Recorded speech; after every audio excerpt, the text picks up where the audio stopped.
They called him a monster. She called him her only chance at survival. On the frozen peaks of Blackstone Ridge, one name had silenced entire posses, scattered armed outlaws, and driven seasoned mountain men back down the trail with nothing but their fear intact. Gideon Voss. 7 feet of fury and solitude, a man who had chosen the wilderness over humanity, and enforced that choice with his fists. But when the worst blizzard in a decade buried the mountain passes and left Mabel Hartwell with nowhere left to run, she stumbled through the snow toward the one place every living soul had been warned to avoid. And she knocked on the door anyway. If you've ever been told you don't belong somewhere, keep watching. Like this video, drop your city in the comments so I can see how far this story travels. And follow the channel so you never miss what comes next. The storm came without much warning, the way the worst ones always did. There had been signs, if a person knew what to look for.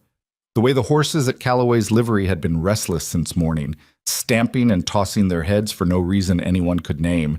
The way the light had gone flat and yellow by midday, even though there wasn't a cloud visible from the main road.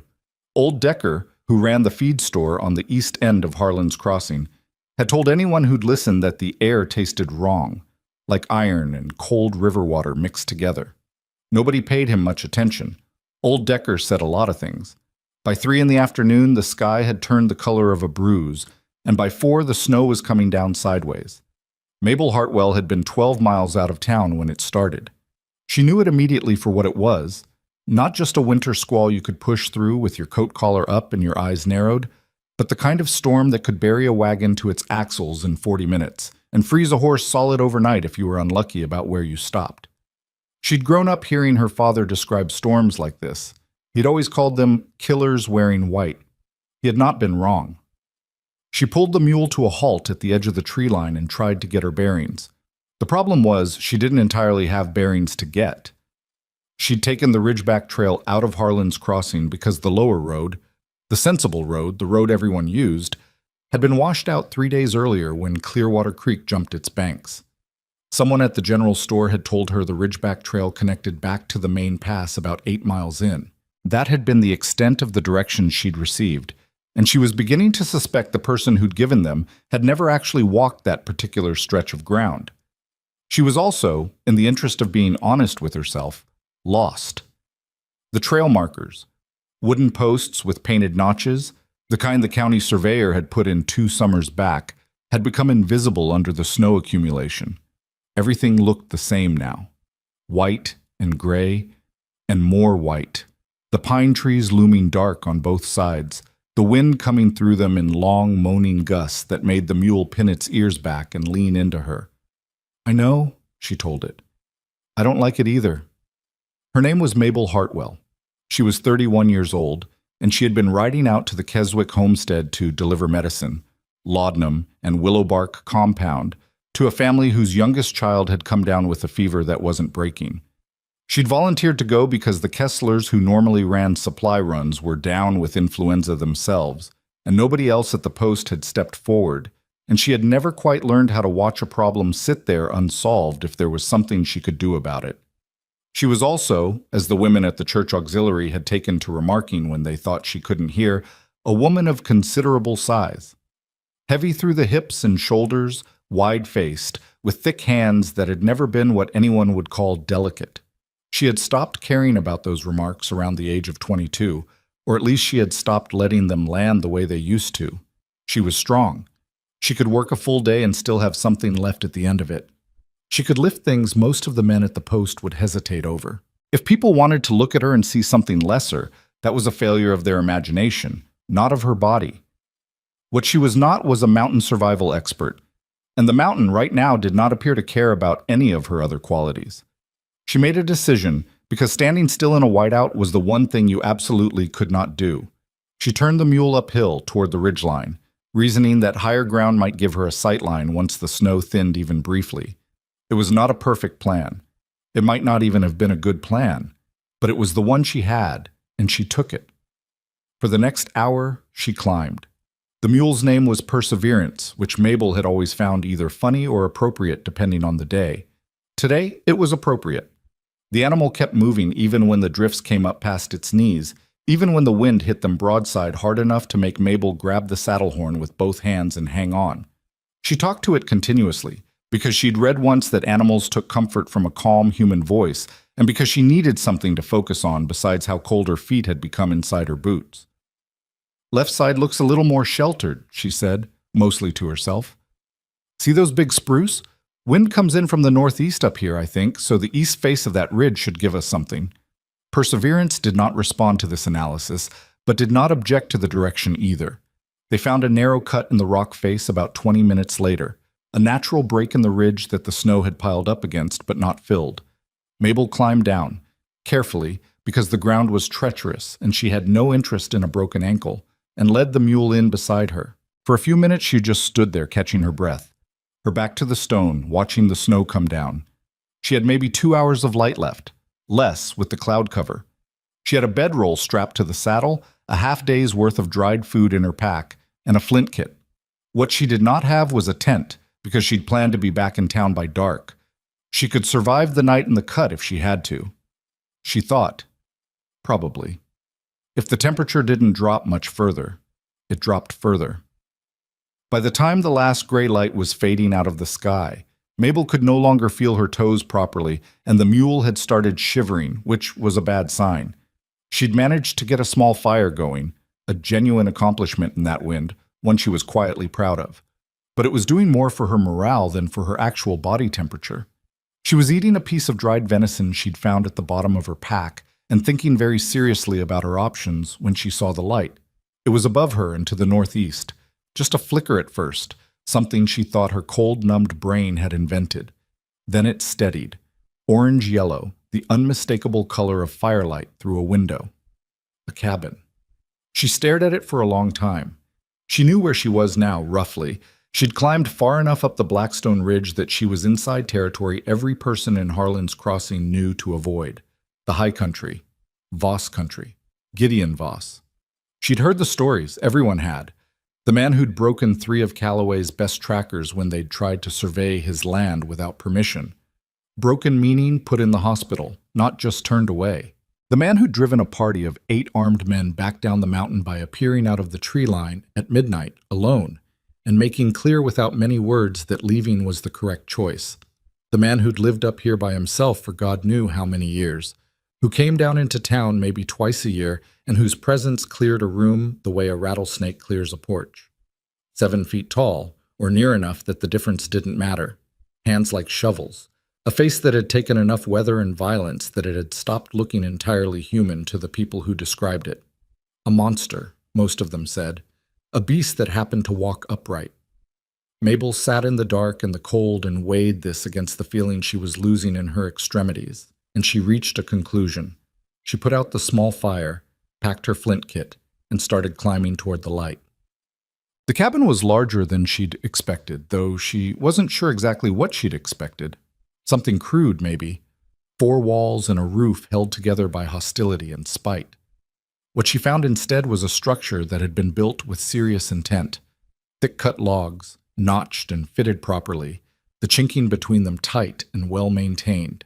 A real roof, steep pitch to shed snow, with what looked like a hand-hewn ridge beam. A separate structure nearby that was probably a smokehouse or a storage shed. Stacked firewood along the south wall. A cord at least, maybe more under the snow. Someone had put genuine work into this place. Someone had intended to stay. She tied Perseverance to a post near the wood stack. There was some shelter from the overhang, and the mule pressed gratefully into the lee side of the cabin wall, and she walked to the door. She could hear movement inside. Something heavy shifting, the creak of weight on a plank floor. She knocked. Silence. She knocked again. Harder. "Hello? I'm lost. The storm caught me on the Ridgeback Trail. I need shelter for the night." Nothing for a long moment. Then a voice came through the door, low and rough and carrying the particular flatness of someone who had spent a lot of time without anyone to talk to. "No." Just that. One word. Mabel looked at her hands. She couldn't entirely feel her fingers anymore. She looked back at the door. "Sir, I understand if you don't want company. I'm not asking to be welcomed. I'm asking not to die on your doorstep." Another silence, longer this time. Go back down the mountain. I cannot go back down the mountain. I can't see the trail. My mule is half frozen, and I've lost feeling in my feet. If I try to go back down the mountain, I will die somewhere between here and the tree line, and you'll find me in the spring thaw. She paused. I'd rather not put you through that. The silence stretched long enough that she started to think he'd simply decided to wait her out.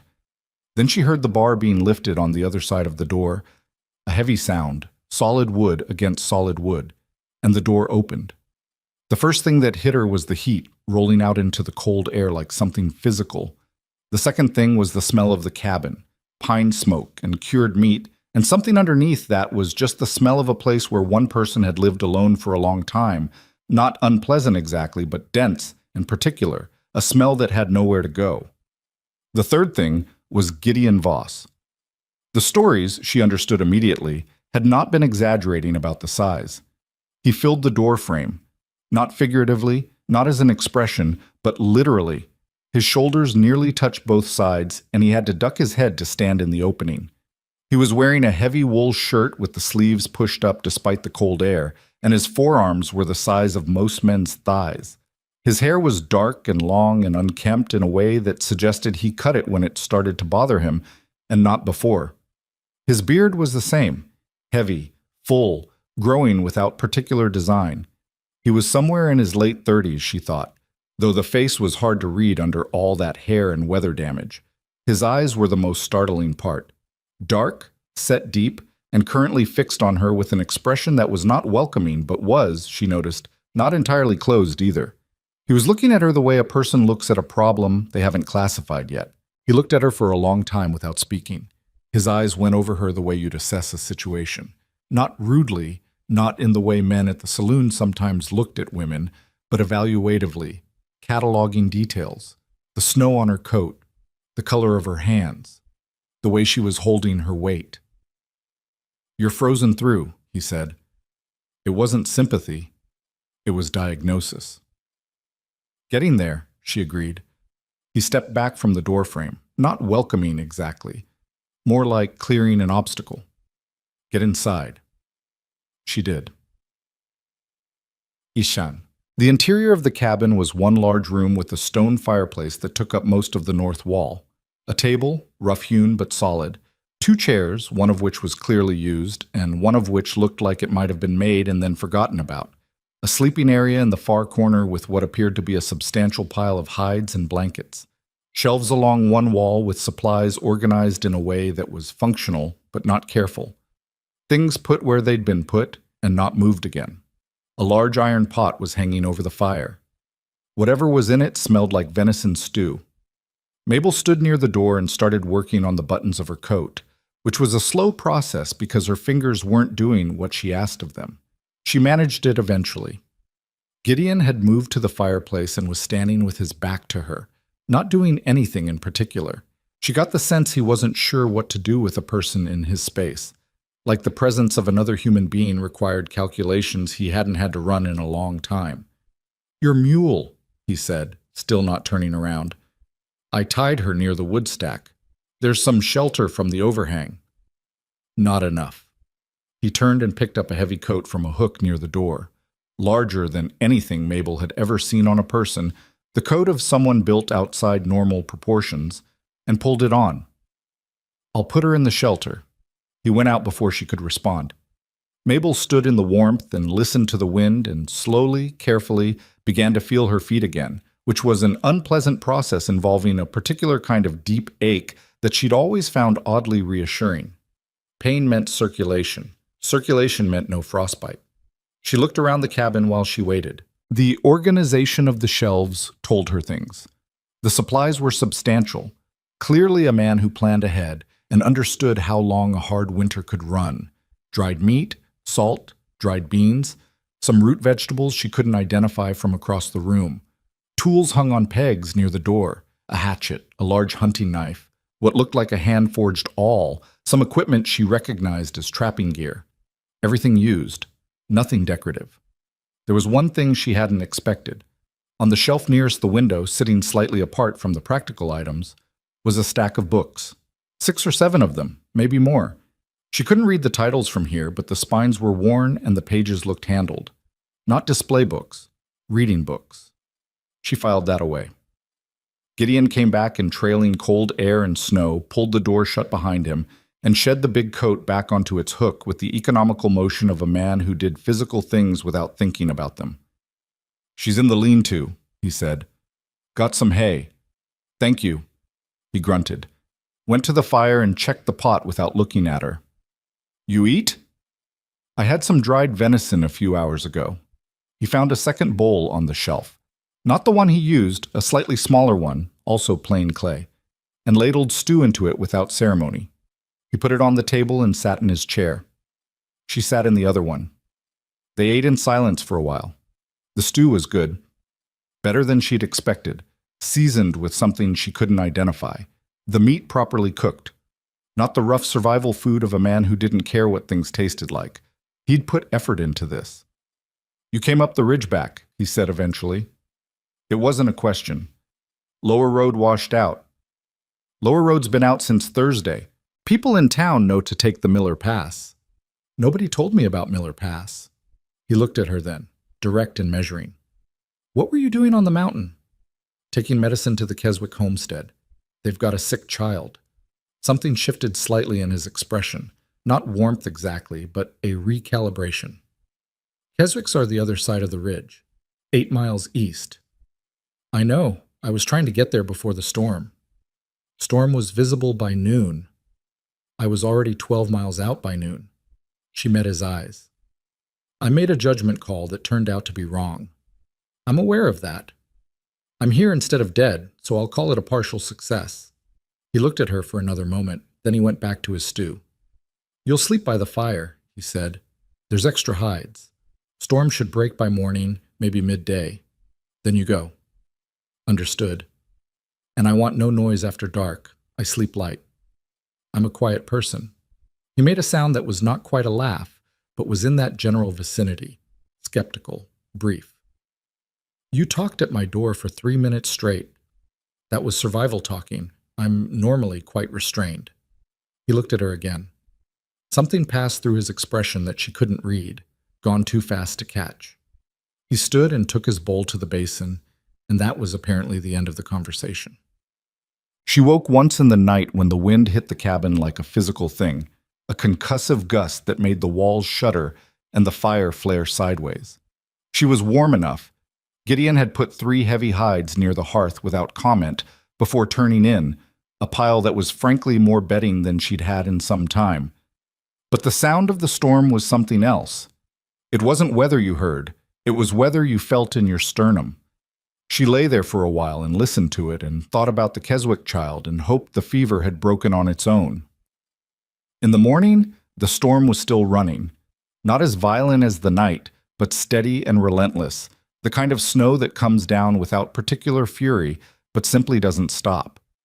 Visibility from the cabin's single window was maybe 30 feet before the white swallowed everything. Gideon was already up when she came back to full wakefulness. She could smell coffee, which she hadn't expected, and hear the sound of him moving outside. She got herself organized, folded the hides neatly, and set them aside, and was standing at the window with a cup of the coffee he'd left on the hearth, taking it without asking, which she'd decided was probably fine given the circumstances. When he came back in, he looked at the folded hides. He looked at the cup in her hand. He said nothing about either. "Storm's not breaking," he said instead. "I can see that. Might be 2 days." She let that settle. "All right." He stood in the middle of the room and looked at her with that same evaluative expression she'd seen the night before. She'd had some time to think about what it meant, that look. It wasn't the look of a man deciding whether to throw someone out. It was the look of a man trying to solve a problem he hadn't anticipated, the problem of another person. "You'll stay out of my way," he said. "I can do that." She paused. "Though I'll warn you, I'm not well designed for sitting still." "What does that mean?" "It means if I see something that needs doing, I'm going to have a hard time not doing it. It's a personal failing." She took a sip of the coffee. "But I'll try." He looked at the cup in her hand again. Then he turned and went to the fire and poured his own cup, and that was, apparently, his response. She lasted about 4 hours. She'd tried. She'd sat by the fire. She'd watched the snow through the window. She'd reviewed everything she knew about the Keswick family and how long a child that age could carry a fever without serious intervention, and decided that if the storm broke tomorrow, she could still make it there in time if she moved quickly. But there was a problem that kept catching her eye: the trapping equipment near the door. Gideon had a collection of snare wire and spring traps that had clearly not been tended in some time. Several of the spring mechanisms were showing the early signs of rust in their joints, the kind of thing that would make them unreliable at exactly the wrong moment. It wasn't a disaster yet, but it was heading that way. She looked at the traps. She looked at Gideon, who was at the table doing something with a piece of leather, repair work of some kind, careful and focused. She looked at the tools on the wall. There was an oil tin and a collection of rags near the hatchet. Exactly what you'd need. "Would you mind," she said carefully, "if I worked on your spring traps?" Gideon didn't look up from the leather. "Why?" "They're starting to rust in the joints. A couple of them will stick on you if you don't get the rust off and oil the mechanisms. Could cost you a catch. Could injure a hand if one snaps at the wrong time." A long pause. "You know traps." "My father ran lines when I was young. I helped." He looked up then. She kept her face neutral, not asking, just presenting the information. He looked back down at the leather. "Don't reorganize anything." She understood that to be permission. She worked on the traps for the better part of 2 hours, sitting on the floor near the door with the oil tin and rags, and a piece of fine sandpaper she'd found in her pack. It was careful work, satisfying in the way that fixing things was always satisfying. Not glamorous, but useful. The direct pleasure of taking something impaired and making it function again. Gideon said nothing during this time. He finished his leather work and moved on to something at the shelves, sorting and restacking. She noticed he moved quietly for a man his size, not with any obvious intention to be quiet, just as a default. The way you move when you've spent years in terrain where noise is a liability. At one point, she found a snare wire coil that had been improperly wound and would likely tangle in the field. She spent 20 minutes unwinding it and rewinding it correctly before she realized she was humming. She stopped. "Don't stop on my account," Gideon said from across the room. She turned to look at him. He was facing the shelves and she couldn't see his expression. "I didn't realize I was doing it."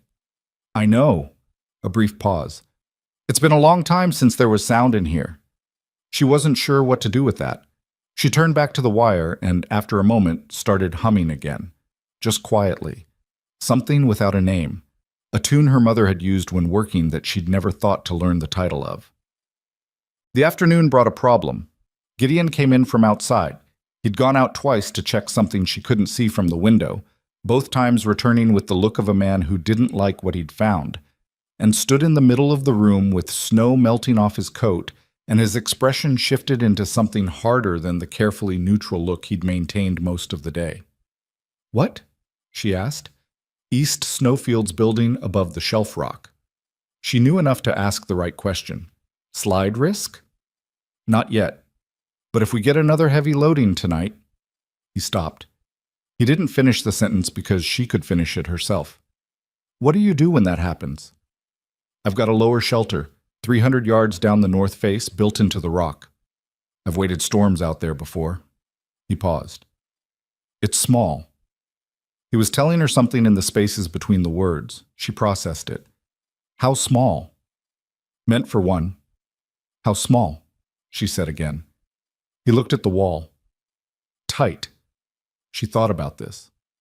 "If the slide risk develops tonight, we may need to move there." "Yes." "Together." "Yes." Neither of them said anything for a moment. "Well," Mabel said, "I've been told I'm good at making the best of a situation." He looked at her with that unreadable expression. "Who told you that?" "Mostly myself." She stood and stretched her back, which was complaining about 2 hours on the plank floor. "What do we need to take if we have to move fast?" He stared at her for another second. Then he turned to the shelves and started talking about what mattered and what didn't, and she listened carefully and started making mental notes. And outside, the snow kept coming down. By nightfall, Gideon had decided the slide risk was real enough to prepare. He moved with the efficiency of someone who had done this before, packing a specific canvas bag with items selected so quickly she understood it was a practice list. Nothing thought through fresh, but everything already categorized in his mind into essential and expendable. Food for 4 days, fire-starting materials, the hunting knife, a heavy blanket, medical supplies, these in a small wooden box that she noted he handled with particular care. She watched him and helped where he didn't wave her off, which was in 1 or 2 places, handing him things from the shelf so he didn't have to cross the room twice. Small contributions. He didn't comment on them. "Your mule will be fine in the lean-to," he said, without her asking. "Structure's anchored to bedrock. She'll stay put." "All right." "And the cabin itself." He paused, looking around the room with an expression she couldn't read, but that was clearly more than practical assessment. It was the look of a man regarding something that mattered.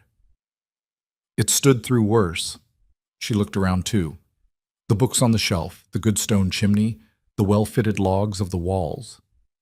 "You built this yourself," she said. Not a question. "Yes." "It shows." She meant it as a compliment, and apparently he understood it that way because he looked at her briefly with something in his eyes that wasn't quite discomfort, but was adjacent to it. The look of a man not accustomed to being praised for his work. He turned back to the pack. "We should sleep in shifts tonight. If the east snowfield starts moving, I want to hear it." "I'll take first watch," she said. He looked at her over his shoulder. "You don't have to," he said. "I know." She sat down near the fire with the coffee pot. "I told you, I'm not well designed for sitting still." He finished the pack and set it near the door.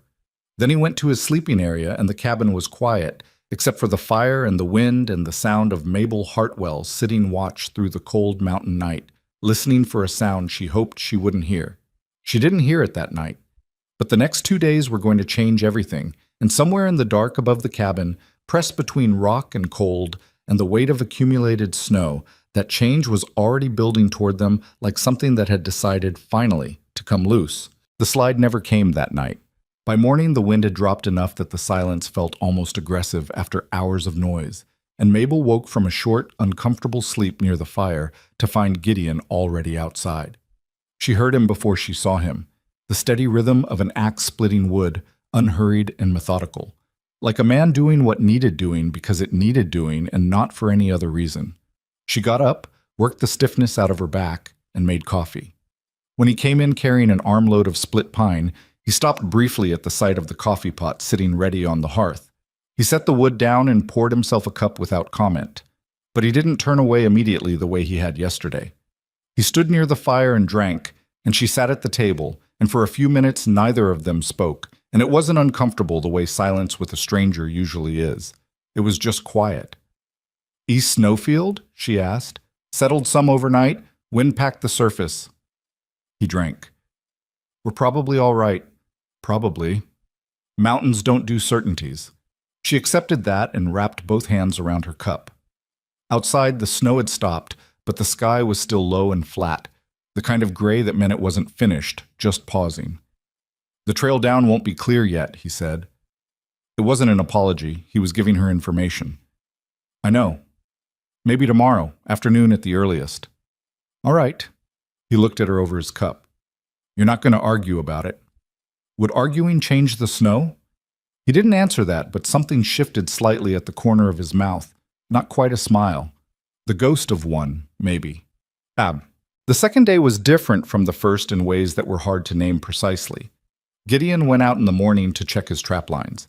He was gone nearly 3 hours, and she spent the time more usefully than she had the day before because she'd had time to look around properly and identify what actually needed doing. The shelf near the window had a board that had pulled away from its bracket at one end, not dangerously, but enough that things slid toward the low side.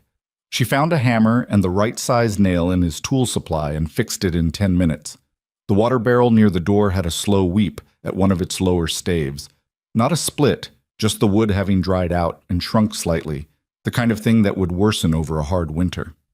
She packed it with a strip of her own handkerchief and the small tin of pine pitch she found among his supplies, which would hold until he could get it properly reseated in the spring. She was reorganizing the medical box. Not the supplies, just the box itself, which had been sitting at an angle on an uneven shelf. When she stopped herself, he'd said not to reorganize anything.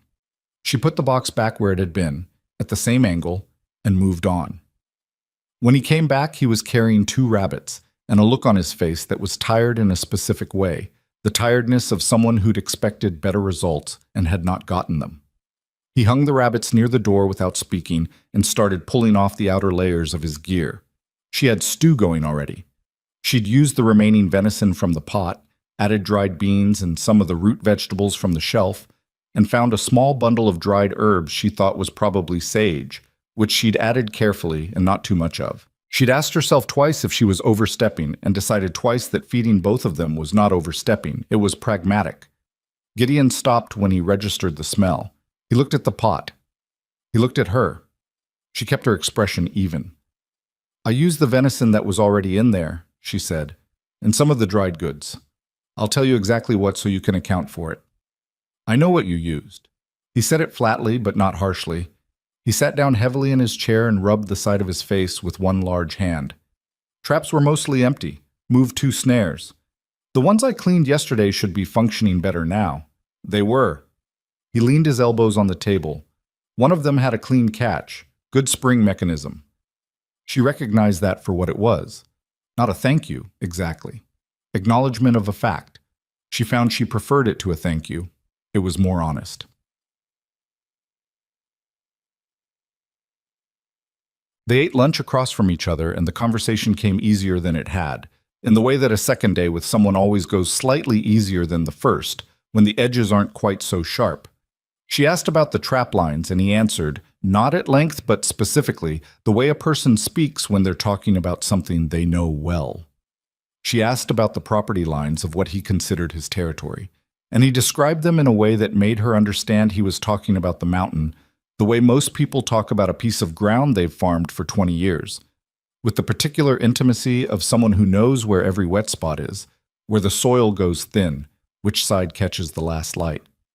"How long have you been up here?" she asked. He thought about it.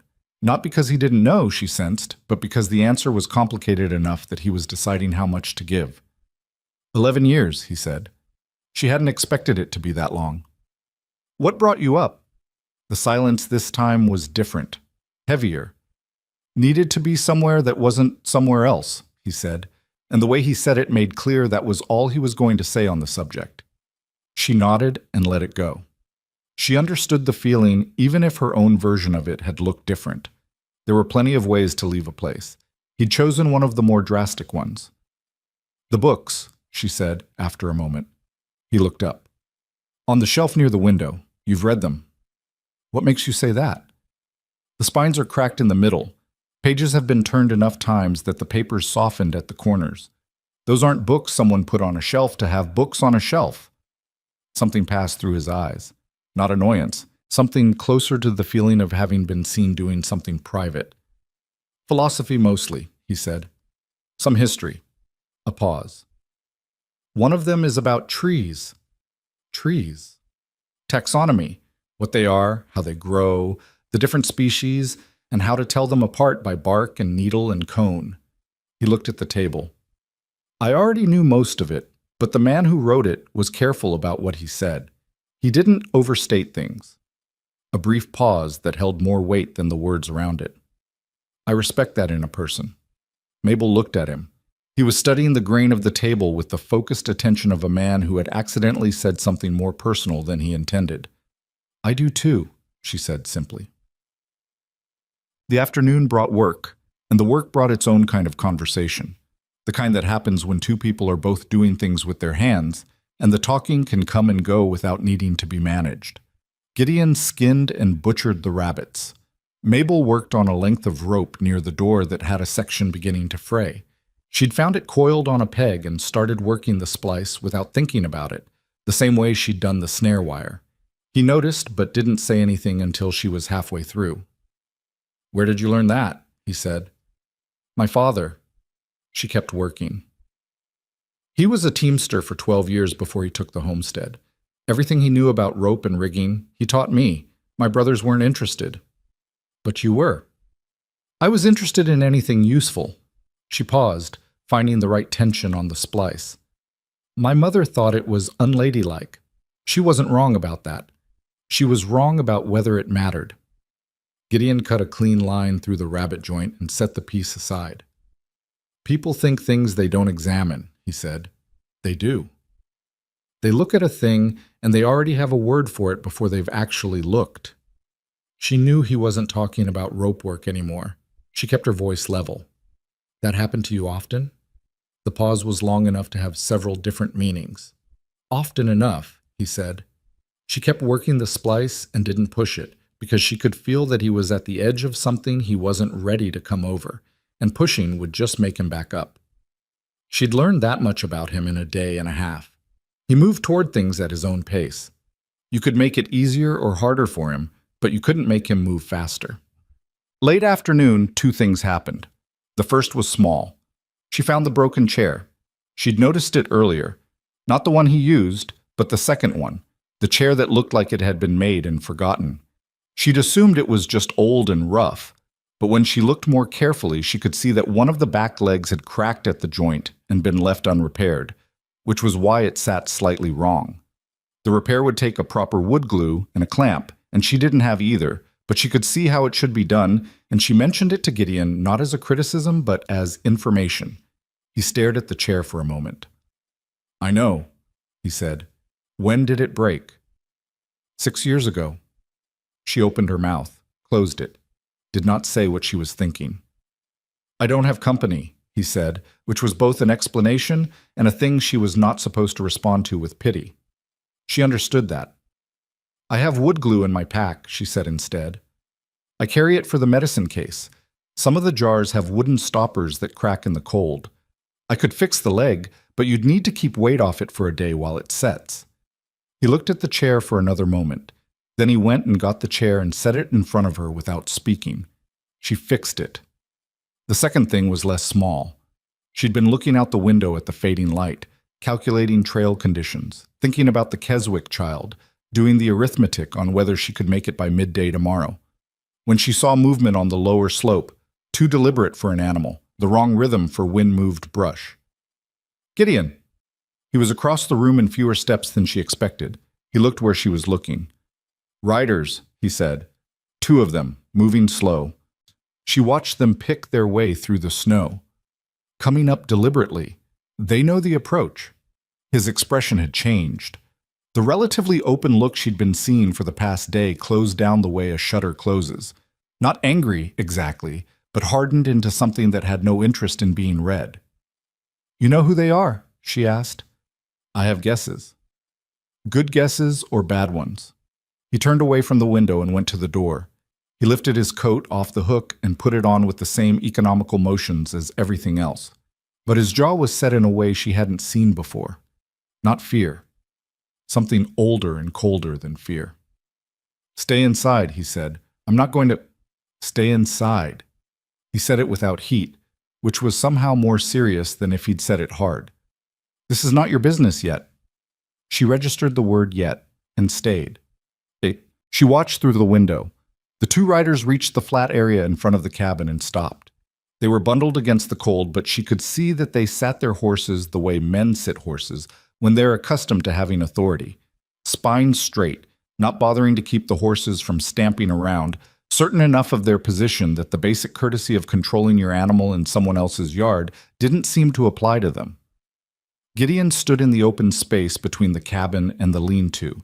He hadn't put his hand on anything. He just stood there the way he stood, which was its own kind of statement. She couldn't hear the words through the glass, but she could read the shape of the conversation. One of the riders was doing the talking. The other was hanging back slightly, the way a man hangs back when he's there to watch and intervene rather than negotiate. The talking rider had a paper in his hand. She could see the white rectangle of it. And at one point he leaned forward and extended it toward Gideon. Gideon didn't take it. The talking rider kept talking.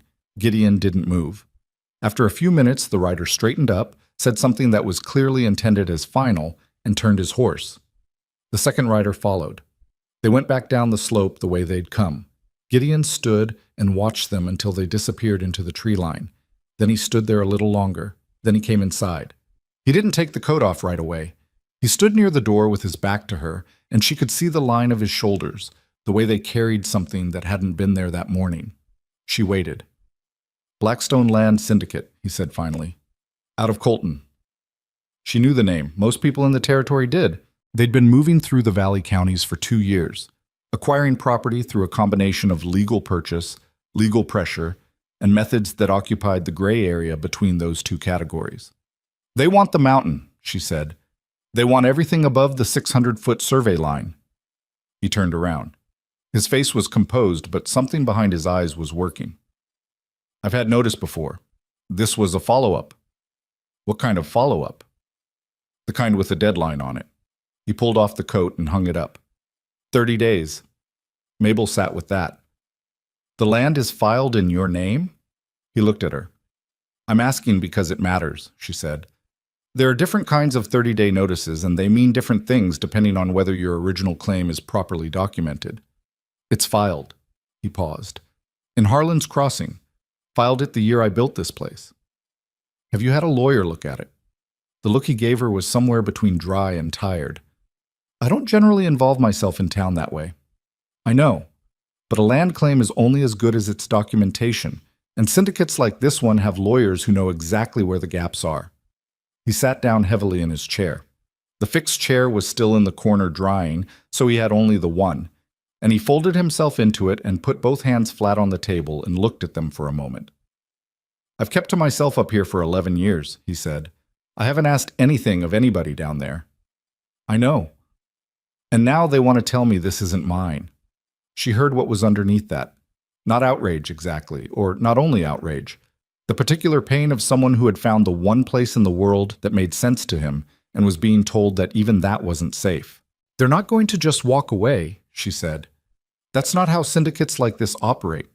30 days from today, if nothing has changed, they'll be back with more than 2 riders and a piece of paper. He looked up at her. I know that.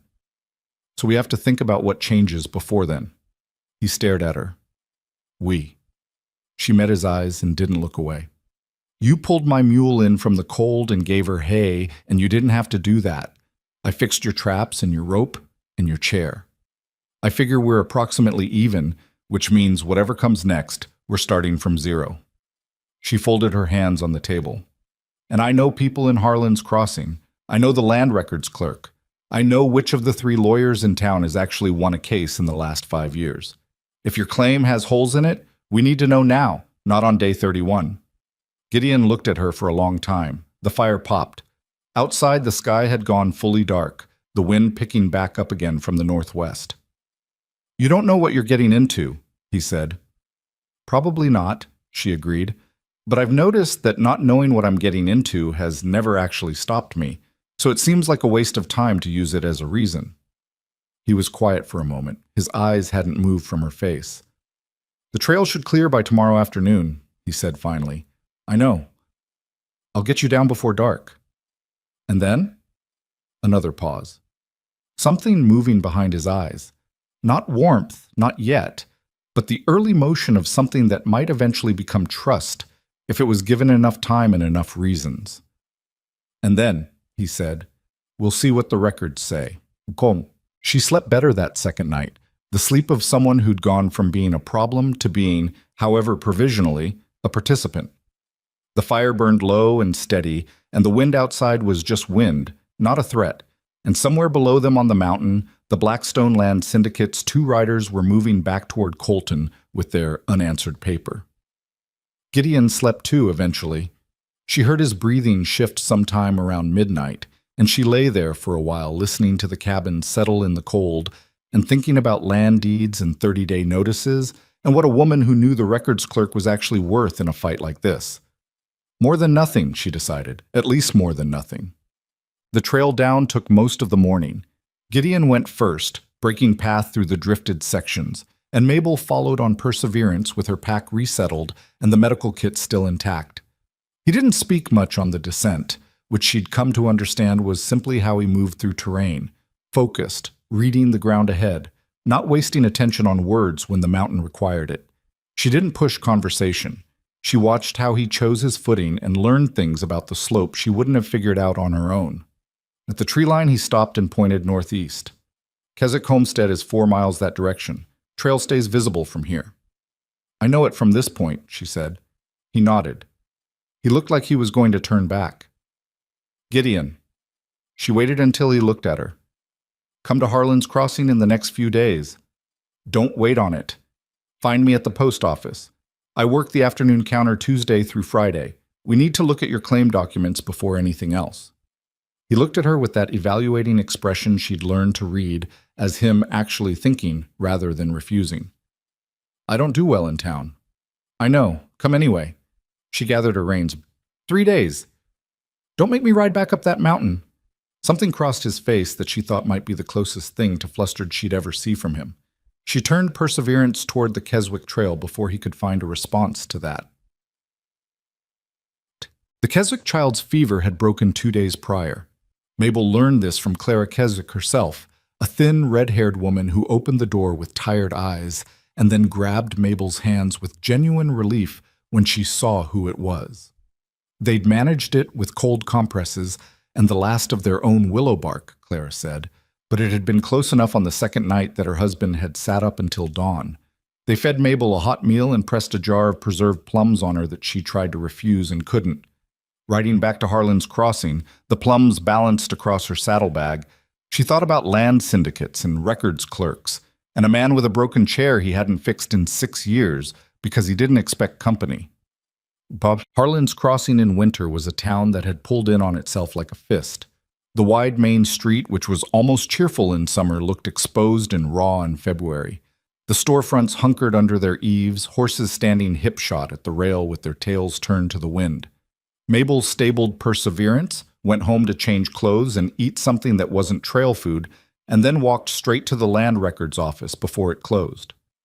Thomas Eddy, the records clerk, was a small, precise man who had worked that office for 9 years and knew its contents the way some men know Scripture, completely and without needing to look. He found Gideon's claim in 4 minutes. Voss, original filing, 11 years back. He spread the papers on the counter, and they both looked at them. Survey notation, primary structure, seasonal access easements. He tapped a line near the bottom of the second page. Here's a problem. She leaned in. Boundary notation references a survey stake that was recorded by the county in the original filing, but there's no confirmatory survey on file after the first year. County required a follow-up survey at 12 months for claims above the 500-foot elevation line. Didn't happen. He looked up at her over his glasses. It's not void. The claim isn't void, but it's got a procedural deficiency that a good syndicate lawyer is going to use as a crowbar. She stared at the paper. What fixes it? A current survey, properly filed, with the boundary stakes confirmed. Gets the record clean. He paused. Cost you about $40 and 3 weeks for the surveyor to get up there and back in this weather. Does Harlan's Crossing have a surveyor? Remy Ashford. He's good. Slow, but good. She looked at the paper another moment. Keep this out where I can come back to it. He gave her the look of a man who had been asked to do something mildly irregular, but not actually wrong. He put the papers back in their sleeve, but left the sleeve on the top of the corresponding stack, rather than filing it back in the drawer. Gideon came to town on the second day, not the third. She was behind the post counter sorting incoming freight when the room changed. She noticed it before she saw him, the way a couple of men near the door went quiet and found reasons to look at the floor, the way old Hester Prain, who was waiting for her mail package, suddenly became extremely interested in the wall. Mabel finished writing the manifest number on the parcel she was holding and looked up. He'd made some concession to being in town. His beard was slightly less unruly than it had been, and he'd left the enormous coat somewhere, wearing instead a heavy canvas jacket that was large but at least had the shape of a garment a person might wear into a building. He still filled the doorframe. He still had the face that people's eyes skidded away from. He looked at the room with the flat, contained expression of a man who had known exactly what he was walking into and had come anyway. His eyes found her. She put down the parcel. Give me 10 minutes, she said to the room in general, meaning nobody in particular, meaning she was leaving and didn't require permission. She came around the counter and walked toward him, and he moved to the side to let her pass, and they went out together, which produced a silence behind them that she knew without looking would immediately become noise. Records office first, she said. Then I want you to talk to Ben Holler. Who's Ben Holler? Lawyer. He's won 7 of his last 9 cases, which is as good as it gets in this county. She was walking at a pace she had to consciously keep from being too fast. His stride was considerably longer than hers, and she refused to trot. He's also honest, which is rarer than the winning record. Gideon was looking at the street, at the people who were looking at him, and then looking away, with the practiced neutrality of someone who had long since stopped expecting anything different. I don't have $40, he said. It cost him something to say it. She could hear that. I know, that's what Holler is for. If the claim is solid enough, he can make the argument that the syndicate's filing triggers a legal obligation to provide corrective survey access. It's a stretch, but it's not an impossible stretch. She stopped at the records office door. Also, I might be able to cover the survey fee temporarily, as a loan. He stopped. He looked at her with an expression that was not gratitude. It was the expression of a person trying to figure out why someone would do this, working through possible motivations and not landing on one that made complete sense. Why? He said. It was a fair question. She thought about how to answer it honestly. Because what they're doing is wrong, and someone should do something about it, she said. And because you gave my mule hay when you didn't have to. She pushed open the records door. I told you we were starting from zero. This is starting from zero. He looked at her for another second. Then he followed her inside. Thomas Eddy was professionally unruffled by Gideon's presence, which Mabel had counted on. The man had the bureaucratic temperament of someone who categorized everything and was surprised by nothing. He laid out the papers and walked Gideon through the deficiency with the same precise calm he'd used with her. Gideon listened without speaking. He looked at the papers carefully. He was not, she noticed, a man who pretended to understand things he didn't. He asked 2 specific questions, both of them good ones, and Eddy answered them without condescension. So my claim is real, Gideon said at the end. It's real, Eddy confirmed. It has a procedural gap that creates legal vulnerability. Those are different things. The syndicate's lawyers know about the gap. Almost certainly. That's what they paid people to find. Gideon looked at the paper for a long moment. What's the name of their lawyer? Croft, Gerald Croft. He's out of Colton, and he's been handling their acquisitions for 2 years. He ever lose? Eddy adjusted his glasses. 3 times in 12. He's good. Gideon nodded once, the nod of a man absorbing information rather than responding to it. He straightened up. He looked at Mabel. She looked back and gave him nothing. He had to make this decision himself. Set up the survey, he said. On. Ben Holler had an office above the hardware store that smelled of paper and wood oil, and the pipe he smoked but never actually lit, just held in his teeth while he thought. He was 52 years old and had the look of a man who had heard most things twice and still paid attention.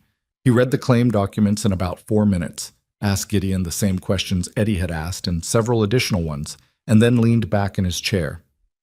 Here's what I can tell you, he said. The claim is defensible. With a corrective survey on file, it's strongly defensible.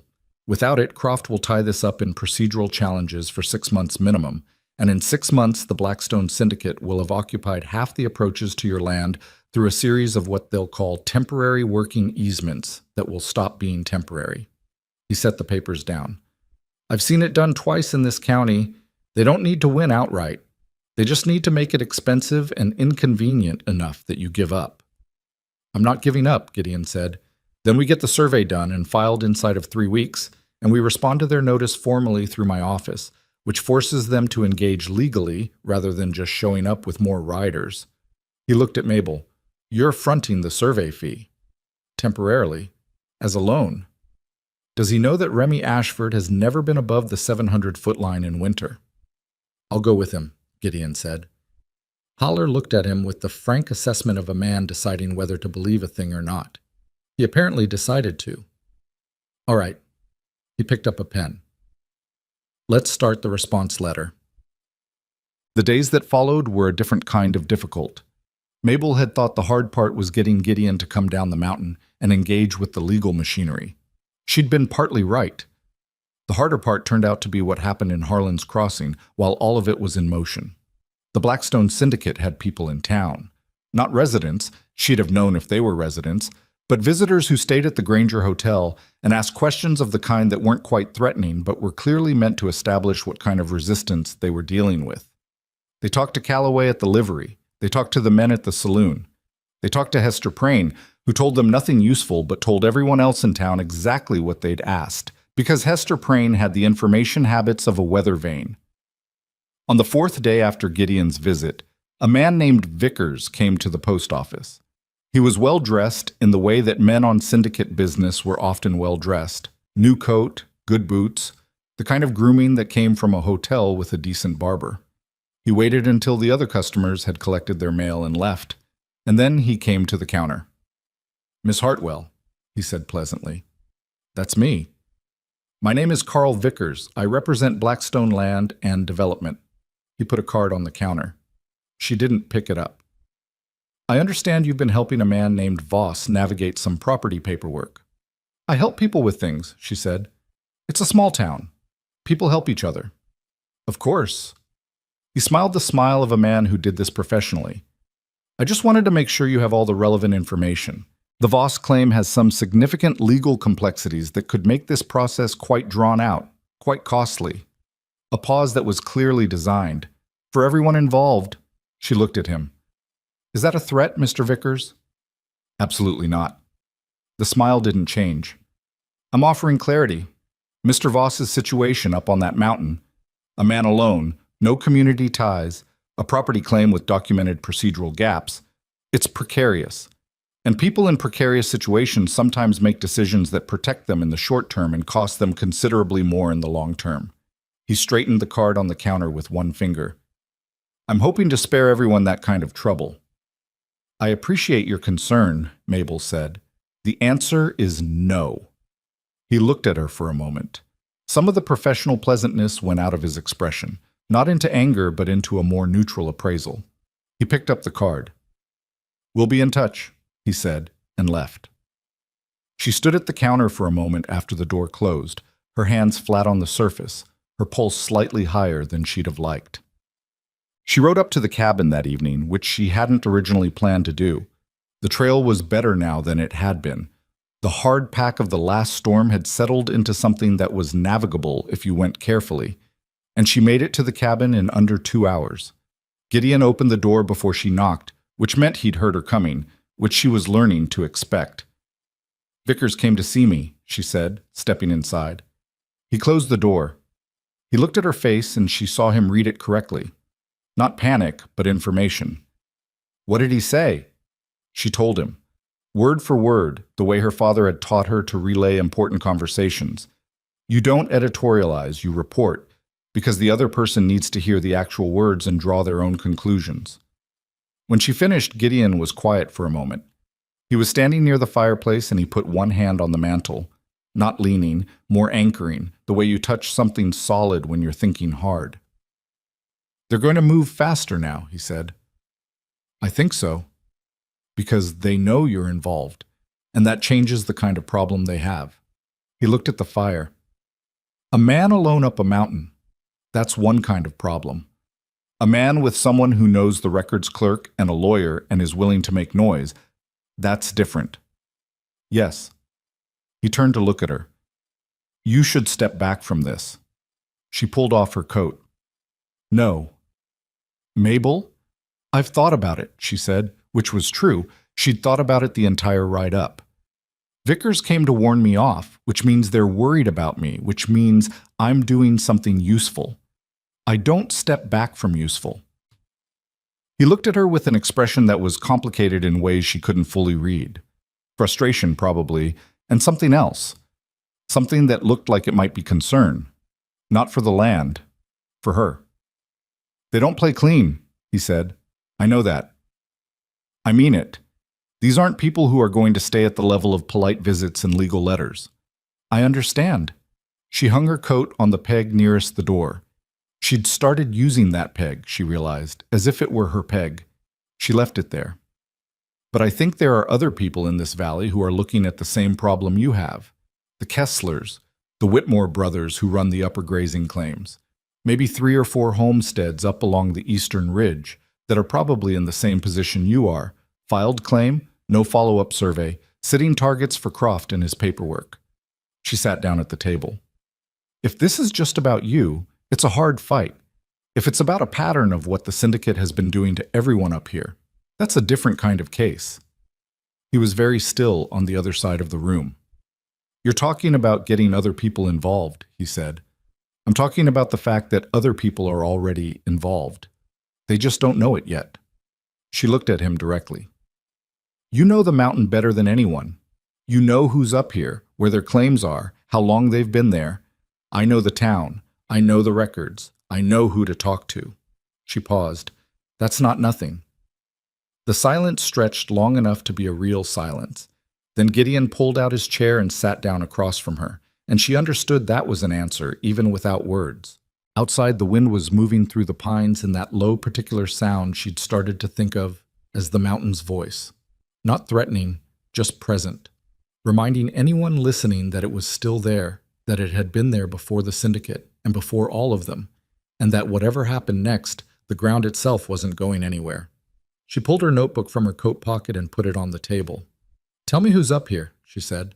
And Gideon Voss, who had kept to himself for 11 years and expected nothing from people and been proven right often enough to make a habit of it, began to talk. The list Gideon gave her that night ran to 11 names. Not all of them were people he knew well. Some were men he'd seen from a distance. Homesteads he knew existed because he'd tracked game past their fence lines. Claim markers he'd noted over 11 years of moving through the mountain without ever having reason to knock on anyone's door. But he knew the land, and he knew where people had put down roots in it. And when Mabel spread her notebook open and started writing, he talked for nearly an hour without stopping in a way that she suspected he hadn't talked in years. The Kesslers she already knew. The Whitmore brothers ran a grazing operation on the eastern slope. 200 acres of high summer pasture that was worth considerably more than it looked if you understood how few good grazing approaches existed above the 500-foot line.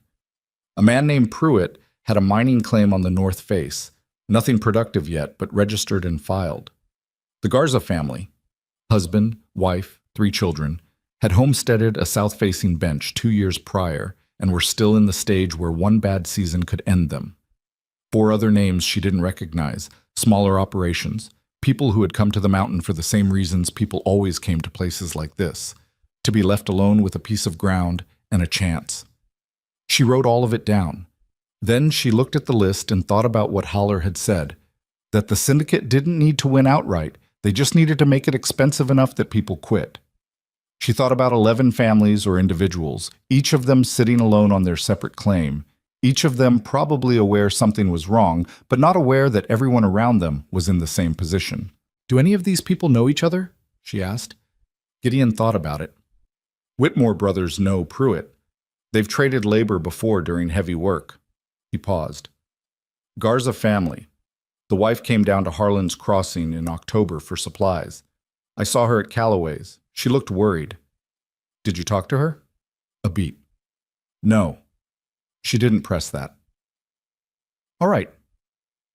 I'll start with the ones I can get to from town. You take the ones that are mountain accessible. She looked up at him. That means you have to actually go knock on people's doors. He looked at the table. Gideon, I know that's not how you operate. It's not that, he said. He said it in a way that suggested it was at least partly that, but also something else. These people have heard things about me. They're going to open their doors and see me standing there, and they're going to be scared before I say a word. She put the pen down. She looked at him straight.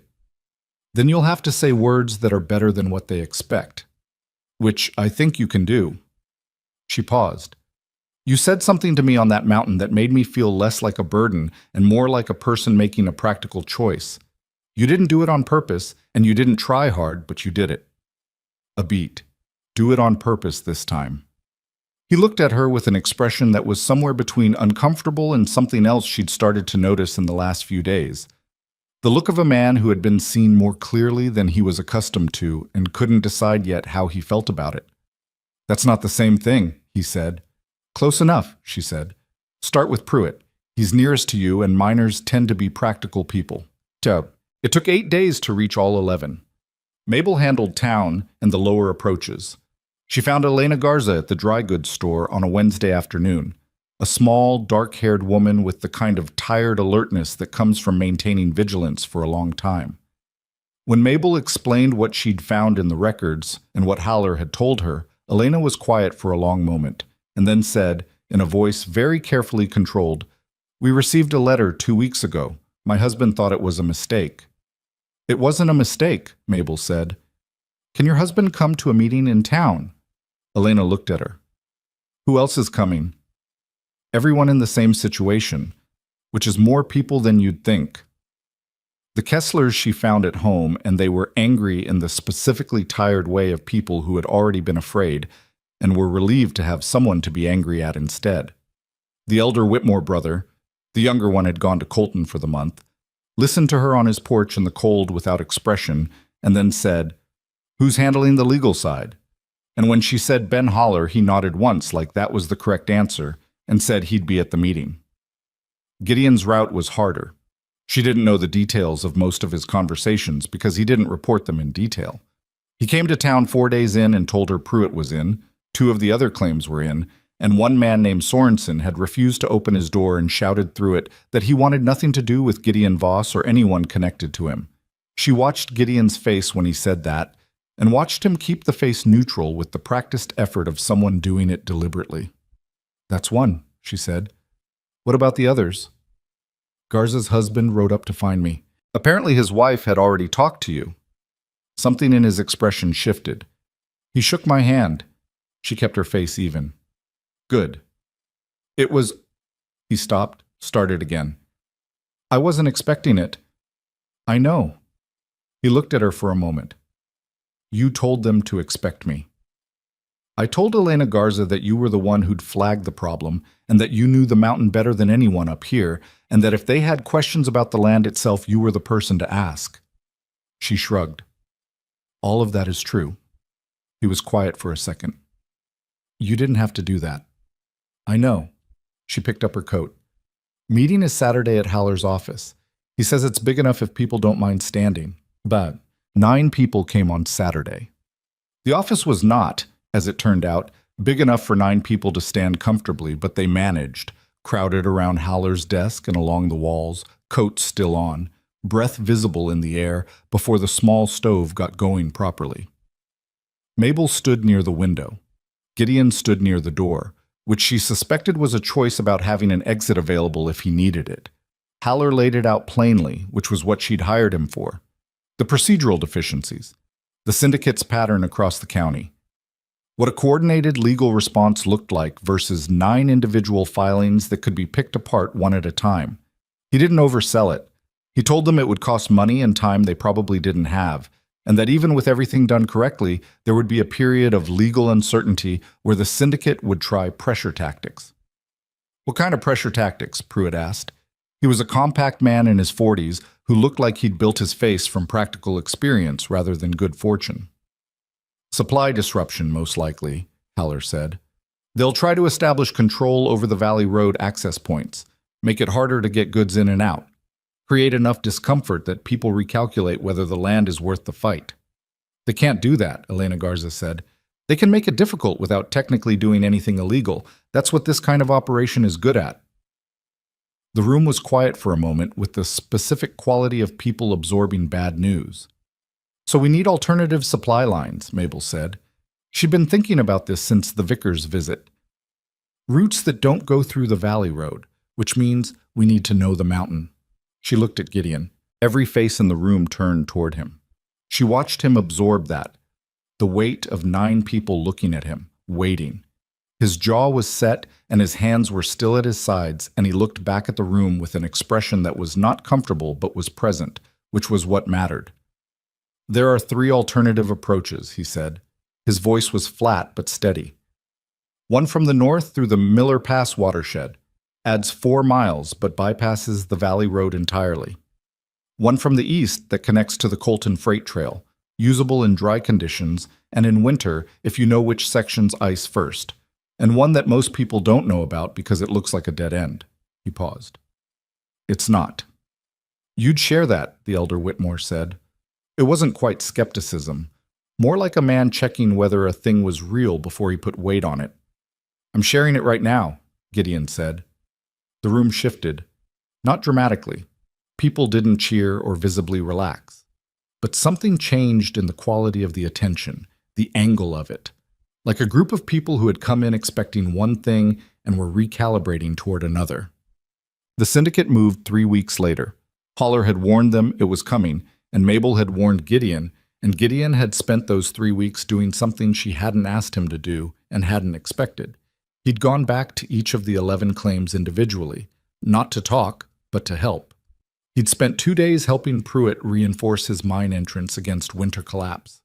He'd helped the Garza family repair a section of fence that had been pushed over by elk and never gotten fixed because there was always something more urgent. Small things. The kind of things a neighbor does, except that for 11 years he hadn't been anyone's neighbor.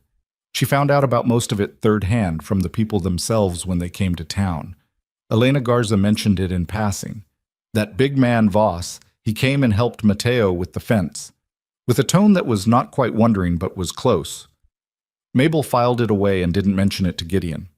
The syndicate's move came on a Thursday in the form of 3 riders who took positions at the main Valley Road entry point and began, with all the professional plausibility of men following instructions, to delay anyone moving supplies up to the mountain claims. Not stopping them. That would be too obviously actionable. Just asking questions, checking loads, finding reasons. An hour's delay here, 2 hours there. In summer, that was an inconvenience.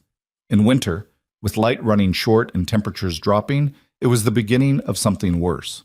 By Friday morning, Mabel had ridden to Gideon's cabin and back.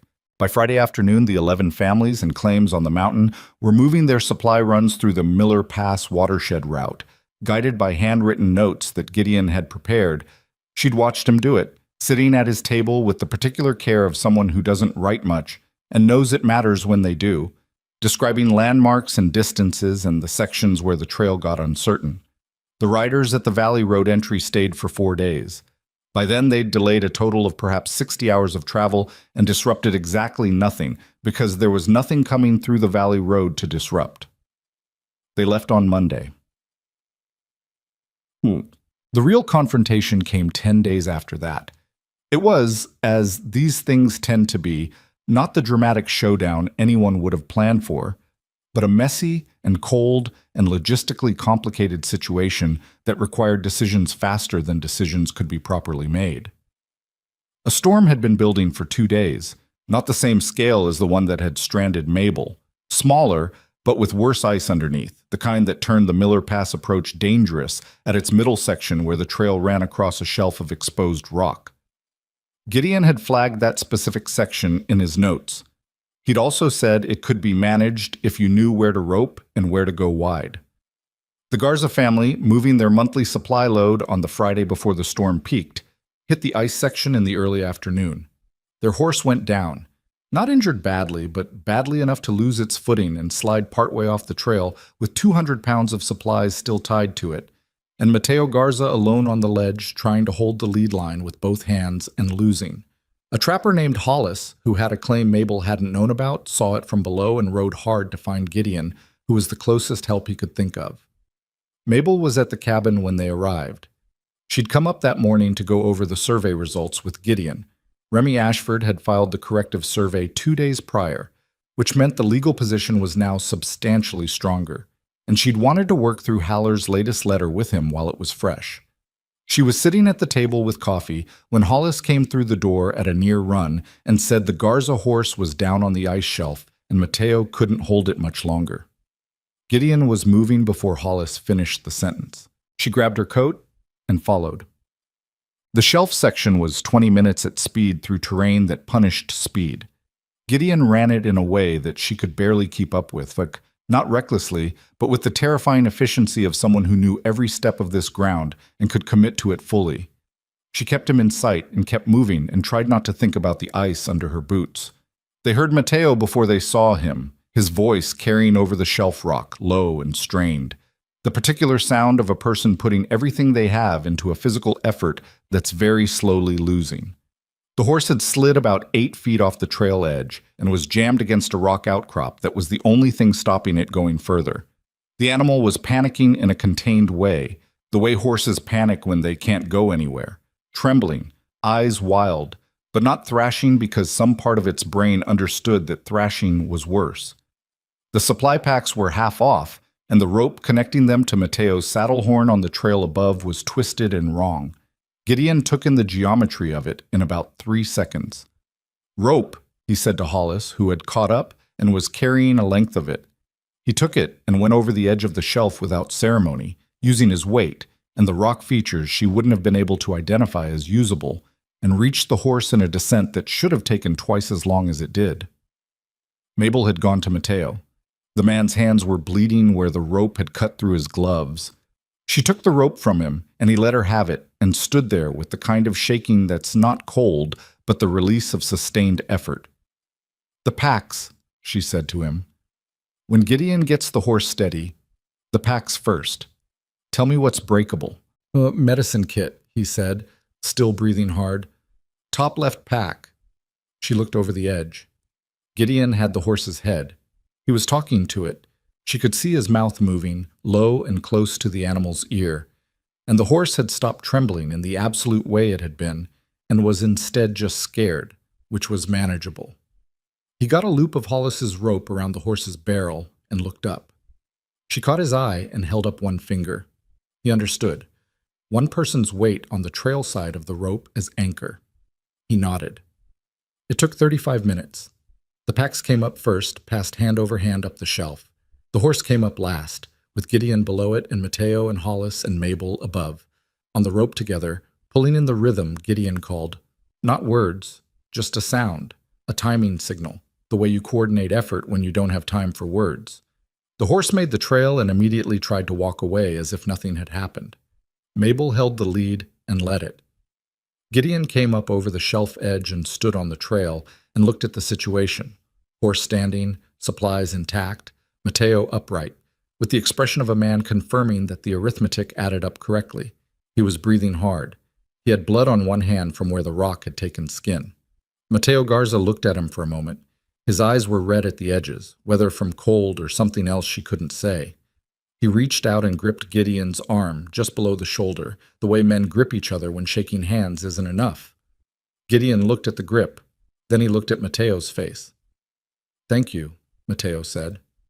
Simple and direct. Gideon didn't say you're welcome. He said, "Get off the shelf before the storm peaks. Take the lower junction at the pine split. The ice doesn't build there." Mateo nodded. He held the grip another second before releasing it.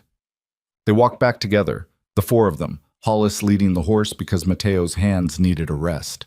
The storm was building above them, the clouds coming in heavy and fast from the northwest, and the light was going gray in that way that meant 2 hours of useful visibility at most.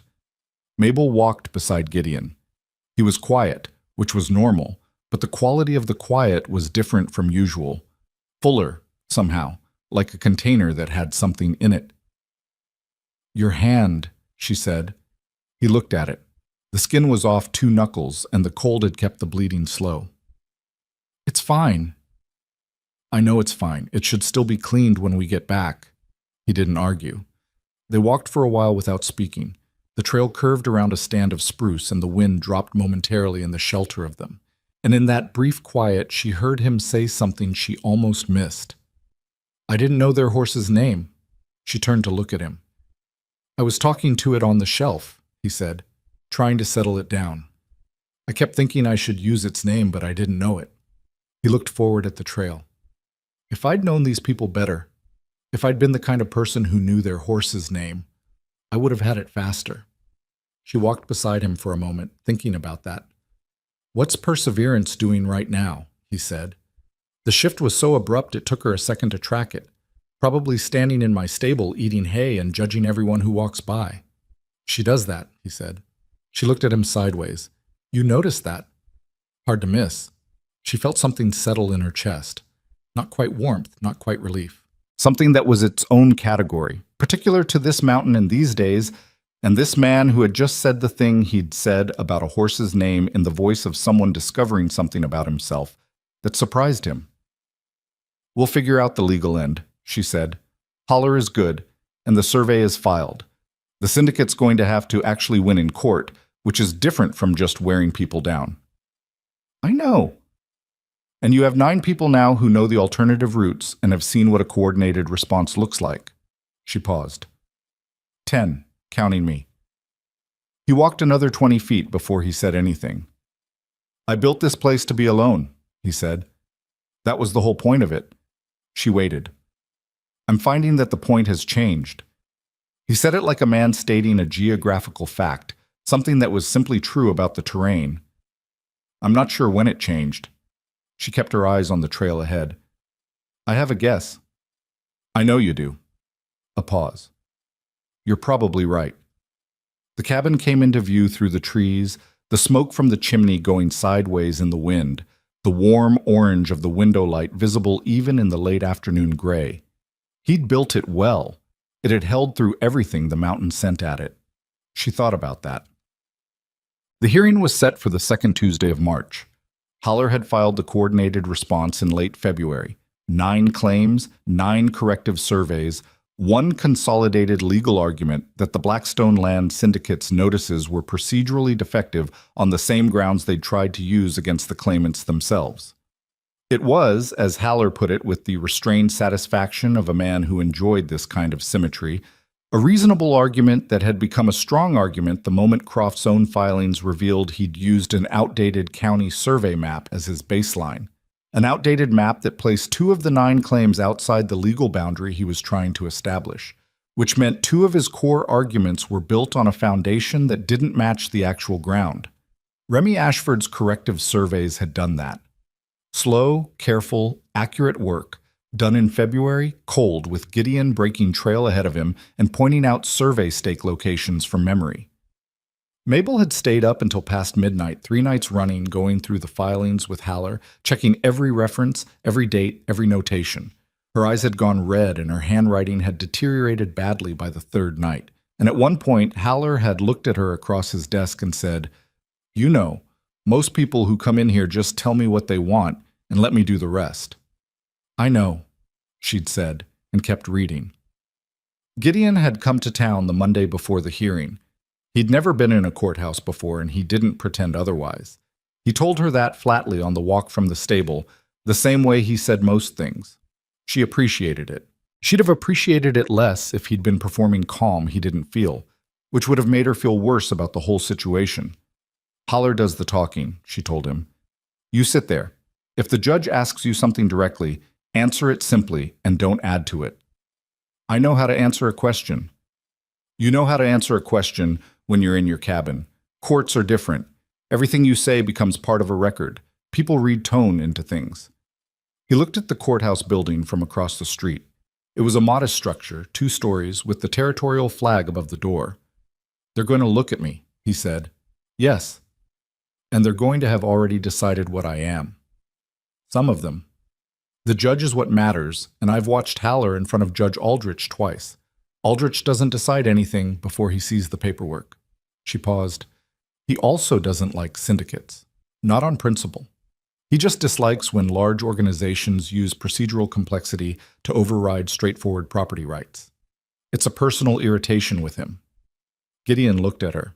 "How do you know that?" "Thomas Eddy told me. Records clerks hear everything." He was quiet for a moment.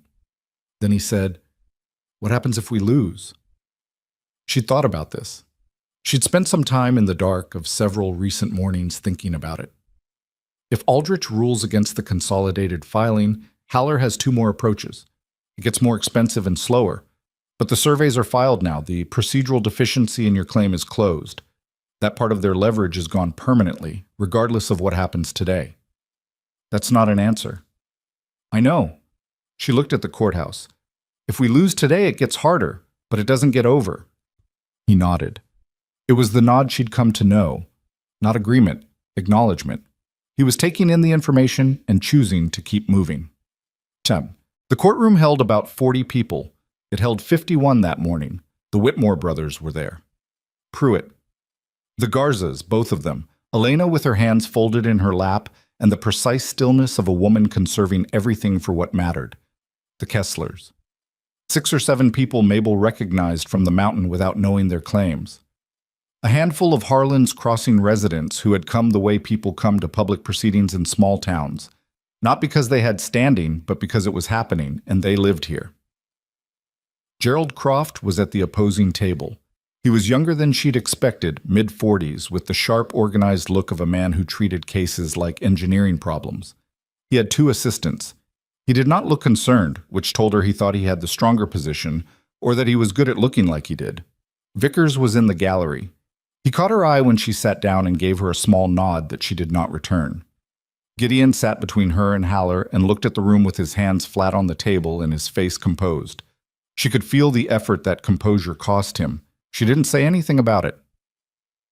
Judge Aldrich came in, and the room stood and then sat, and he opened the proceedings with the brisk efficiency of a man who had a full docket and a limited appetite for theater. Haller presented first. He was not a dramatic lawyer. He didn't perform, didn't reach for resonance when plain language served. He laid out the consolidated claim, the corrective surveys, the defects in the syndicate's baseline map. He was methodical and clear. Aldrich asked 4 questions, all specific, and Haller answered all 4 without hesitation, which Mabel noted as a good sign. Croft argued that the corrective surveys filed after the syndicate's notice period had begun should be considered procedurally untimely. It was a reasonable argument. Mabel had expected it, and so had Haller, and he addressed it in his rebuttal with a county precedent from 8 years prior that said corrective surveys filed within the calendar year of notice were valid unless the opposing party could demonstrate material prejudice. Croft had not demonstrated material prejudice. He'd assumed he wouldn't have to. Aldrich recessed for 30 minutes. Those 30 minutes were the longest of several recent weeks. People in the gallery talked quietly. Croft conferred with his assistants. Mabel looked at the middle distance and went over every argument she could remember and tried to find the holes. Gideon said quietly, to no one in particular, "The horse's name is Cobre." She turned to look at him. "I asked Mateo," he said, "last week when I went up to check the Miller Pass markers. His horse's name is Cobra." He was looking at the front of the courtroom, his face still composed. "I wanted to know it." She looked at him for a moment. Something in her chest did the thing it had been doing intermittently for weeks, the thing she'd been filing away as not the right time to examine. "That's a good name for a horse," she said. "It is," he agreed. Aldrich came back in. The ruling was not a complete victory. She'd told herself not to expect one, and she'd been right. Aldrich found for the consolidated claims on the primary question, the syndicate's baseline map defect invalidated the 2 affected notices, and the corrective surveys on all 9 claims were timely filed and legally valid. The core of what they'd built held. On the question of the syndicate's remaining 7 notices, the ones not affected by the map defect, he found that the procedural timeline required additional briefing. It was not a defeat. It was a continuation. Haller had 3 weeks to file a supplemental argument. Croft left without speaking to anyone. His assistants packed their documents with the fast movements of people who would be making phone calls before they reached the door. Vickers had already gone, she noticed. Sometime during the ruling, quietly, the way people leave when they're recalculating. The room was doing something she hadn't expected. People were talking to each other, not celebrating exactly. The situation was too unfinished for that, but talking. The Kesslers with the elder Whitmore, Pruitt with 2 of the claim holders she barely knew. Elena Garza had found Mabel and taken her hand and was saying something in a mix of Spanish and English that Mabel caught enough of to understand. She caught Gideon's eye across the room. He was standing near the wall in the way he often stood in rooms, near an exit, slightly apart. But he was watching the room, not with the flat closed-off expression she'd first seen through his doorway that night in the storm. Something different. The expression of a man watching something he had a hand in and was still deciding how to hold that fact. She crossed to him. "It's not done," he said. "No. 3 more weeks and then whatever Croft puts up next." Yes. He looked at the room again. Pruitt had shaken hands with someone she didn't recognize. The Garza children. She hadn't realized they'd come, hadn't seen them until now, were sitting on a bench along the wall, the youngest one asleep against her brother's shoulder. They came down from the mountain for this, Gideon said. Not quite wondering, not quite not. They did. Because it affects them. Because it affects all of us, she said. That's different from it just affecting each of them separately. That's what you helped make different. He looked at her. His expression was the complicated one she'd learned to read as him thinking something he hadn't fully worked out yet. I knocked on some doors and showed a man where to rope across a shelf of ice. You knew which doors to knock on and you went and did it. Don't diminish it. She kept her voice level. You also know this mountain in a way that nobody else does, and you shared that. And because of it, 9 families have supply routes that the syndicate can't easily choke. That's not nothing. That's the reason we're standing here with a partial win instead of a full loss. He was quiet for a moment. Haller's going to need the supplemental brief, he said. He'll write it. He'll need the survey documentation cross-referenced to the original claim filings. The dates need to be matched exactly. I noticed a discrepancy in 2 of the filing dates when we were going through the paperwork last week. She stared at him. You noticed a discrepancy. I read carefully. You said everything in the record matters. He looked at her. Was I wrong? No, she said. You were not wrong. We need to tell Haller right now, Sheptechib. The supplemental brief took Haller 2 weeks instead of 3. The date discrepancy Gideon had flagged turned out to matter more than either of them had anticipated. It was a clerical error in the syndicate's original filing that had been carried forward through every subsequent document, meaning a 4-year accumulation of legal paperwork was internally inconsistent on a foundational date. Croft's response when Haller raised it in the brief was, according to Haller, uncharacteristically delayed, which was itself a kind of answer. The second ruling came on a Thursday afternoon in late March. Aldrich found for the consolidated claims on all remaining counts. The syndicate's notices were void. The 9 claims stood. The corrective surveys were on record permanently. Haller sent a letter. She read it standing at the post office counter and then sat down on the stool behind the counter and read it again. What? She rode up to tell Gideon herself. She could have sent word through Hollis or Pruitt, who made regular runs up the north face now. She went herself.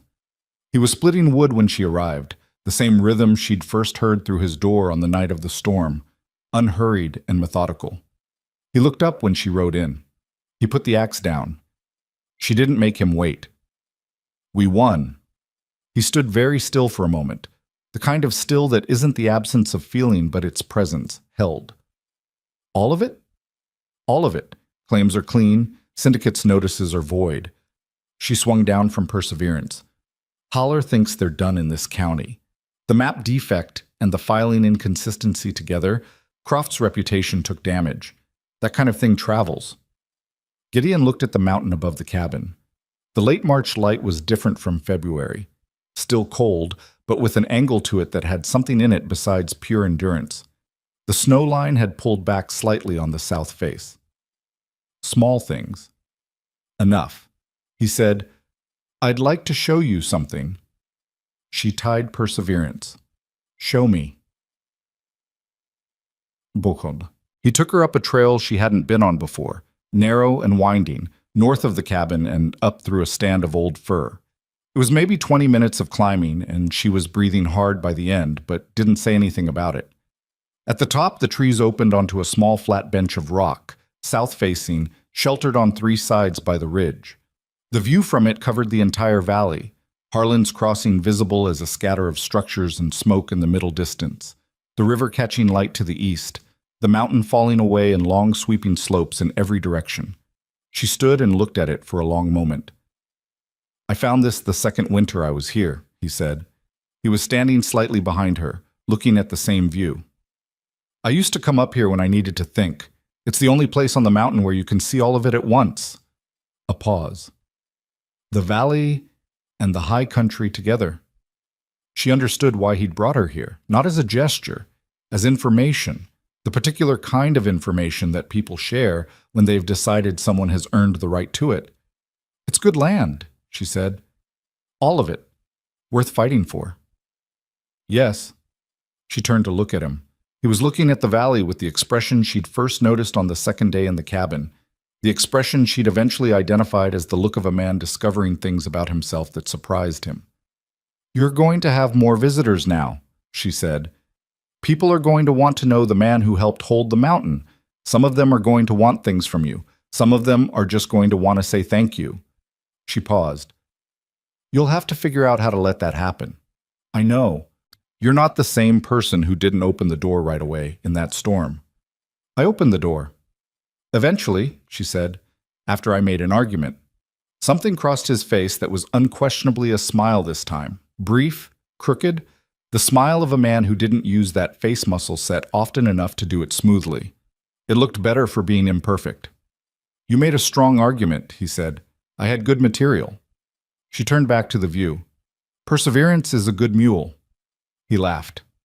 She heard it as something she'd been waiting for without knowing she was waiting. A real laugh, short and rough. The laugh of a person who hasn't done it in a while and is slightly surprised by the sensation. There are things you can say about what happened after, and things that resist being said because the truth of them isn't in the events, but in the spaces between. Haller filed the final paperwork in April, and the 9 claims were entered into the county record as fully compliant and legally unencumbered. The Blackstone Land Syndicate redirected its operations south toward a different county, which was not justice exactly, but was the practical result that mattered. Croft took 2 of his other cases with him and did not return. The Garza family broke ground on a second structure in May. The elder Whitmore brought his brother back from Colton, and they started running cattle on the eastern grazing land for the first time in 2 years. Pruitt found a productive seam in July and hired 2 men to help him work it, which brought 2 more families to the mountain, which brought the kind of gradual, slow accumulation of community that doesn't announce itself but simply becomes visible one day when you look around and realize there are more people here than there used to be. Mabel kept her post office counter hours Tuesday through Friday. She also rode up to the mountain regularly enough that Perseverance learned the trail without being guided, the mule navigating the turns by memory with the placid confidence of an animal that knows where it's going. Thomas Eddy stopped being surprised when she came in to look at the claim records. Ben Haller started keeping her a coffee cup on the shelf above his desk.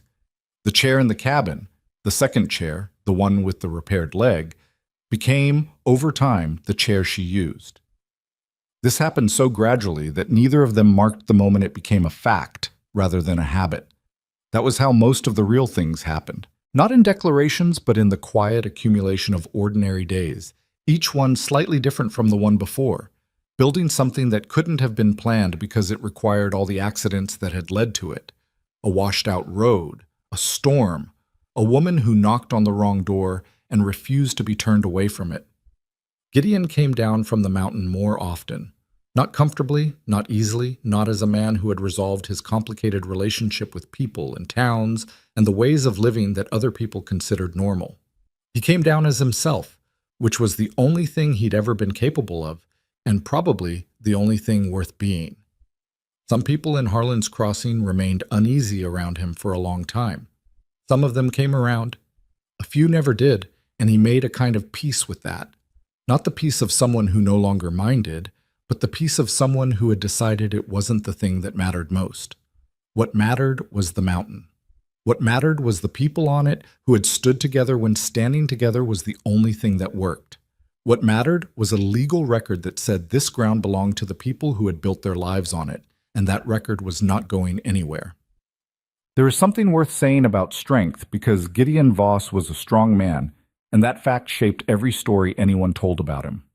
What none of those stories got right, and the people who told them could be forgiven because they were working from a distance, was what strength actually is and what it is not. Strength, as most people understand it, is about what you can withstand alone. It is the thing that lets you endure a winter by yourself and drive men off a mountain and go 11 years without needing anything you couldn't provide for yourself. That kind is real. Gideon had it in the way that some people have an unusual capacity for cold or pain, constitutionally, fundamentally, as a basic condition of how he was built. But there is a different kind that is harder to come by and harder to recognize, which is knowing what you cannot do alone and doing it anyway with other people, which requires the particular courage of making yourself visible to failure in front of witnesses. Every time Gideon knocked on a door on that mountain, every time he sat at a table in a lawyer's office and listened to someone explain a system he didn't understand, every time he said a thing he hadn't planned to say because someone was there and the moment asked for it, that was the kind that cost more. And Mabel, people in Harlan's Crossing would say for years afterward that she tamed him. They meant it as a compliment, but they had the thing backwards. She didn't tame anything. There was nothing in Gideon Voss that needed to be made smaller or more manageable or easier to live with.